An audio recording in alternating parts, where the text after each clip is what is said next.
يقول الله عز وجل: يا ابن آدم لا تخافن من ذي سلطان ما دام سلطاني باقيا، وسلطاني لا ينفد أبدا.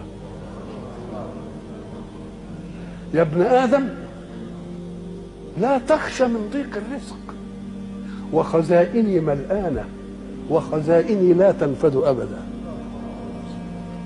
يا ابن آدم خلقتك للعبادة فلا تلعب، وضمنت لك رزقك فلا تتعب. اوعى تفتكر تتعب يعني بجوارحك، تتعب بقلبك وتنشغل بيه. انت الجوارح تعمل والقلوب تتوكل.